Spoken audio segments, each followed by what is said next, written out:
Salong. Halo, selamat pagi semuanya. Jadi, kenalin ya, aku Hanan Alisha Isyam. Aku dari kelas 6B dan juga dari dokter kecil. Nah, teman-teman, hari ini aku ingin mencoba menyampaikan materi tentang apa sih jajanan sehat dan aman itu. Dengerin ya. Nah, teman-teman, pasti hampir setiap hari kalian, termasuk aku, membeli dan mengkonsumsi jajanan-jajanan yang ada di luar sana. Tetapi yang paling harus kalian ingat itu adalah apakah jajanan itu aman, apakah jajanan itu sehat, apakah jajanan itu tidak berbahaya. Nah, aku jelasin ya. Jadi jajanan yang sehat dan aman itu adalah jajanan yang sudah dibuktikan 100% benar-benar terhindar dari yang namanya cemaran. Kalian semua pasti juga sudah tahu kan cemaran itu apa? Berani jawab dulu. Aku tahu kok kalian tahu cemaran, cuma susah jelasinnya kan. Nah, aku bantu ya.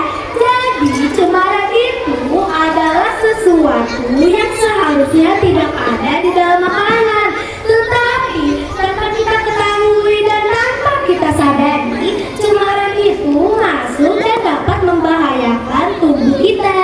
Nah, ingat ya teman-teman, aku mau nanya nih, yang tahu jenis-jenis cemaran itu ada berapa? Yang jawab 2 angkat tangan. Salah, jawabannya 3. Ada yang tahu nggak jenis-jenis cemaran itu ada apa aja namanya? Fleksibel, salah dong.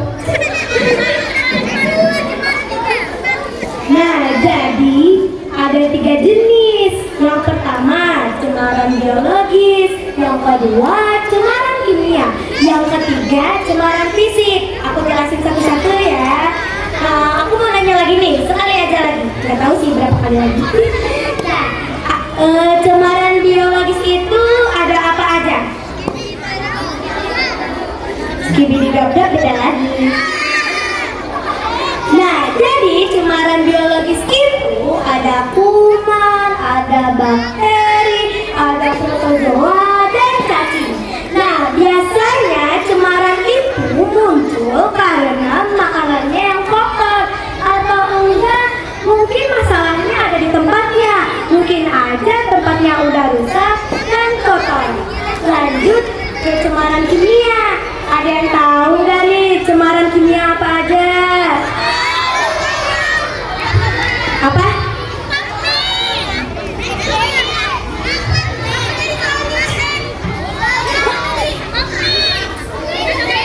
Nah, jadi cemaran kimia itu ada formalin, ada borax, dan warna tekstil berbahaya.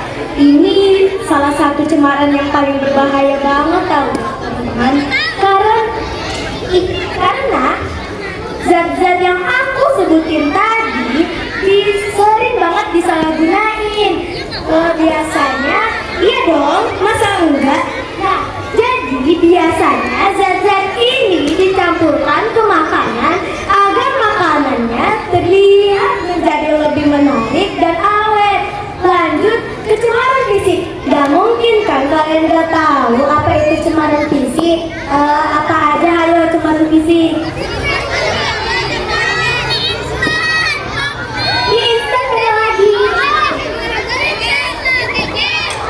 Jadi cemaran fisik itu ada rambut, ada kuku, ada serangga, dan juga ada kerikil.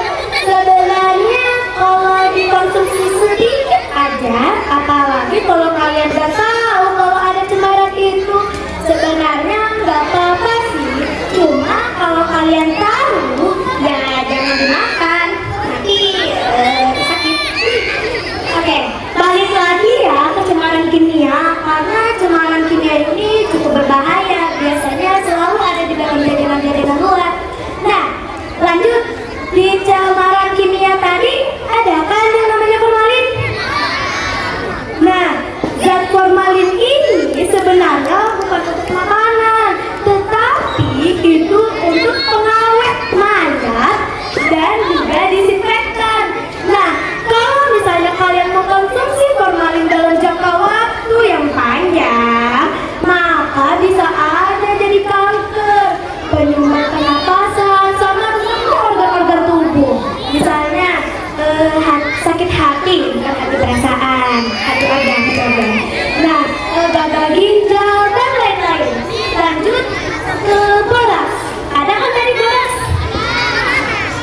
yang gak jauh gak ada gak dengerin. Nah, jadi borax itu biasanya digunakan di dalam makanan. Biar contoh nih, ada mie, mie-nya itu teksturnya kenyal banget. Bisa aja itu karena mengandung borax. Nah, jadi borax itu biasanya membuat makanan terlihat lebih awet, padahal enggak. Itu cuma zat yang bisa membahayakan tubuh.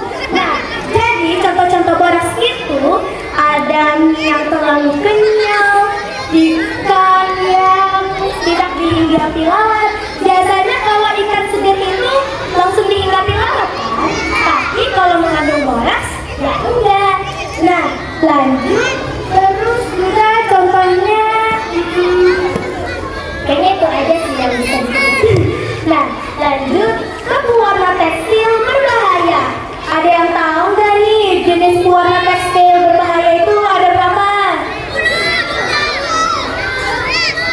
Yang jawab 2 angkat tangan. Benar. Maaf yang menjebak. Jadi pewarna tekstil berbahaya itu dibagi menjadi 2, yaitu radamin B dan juga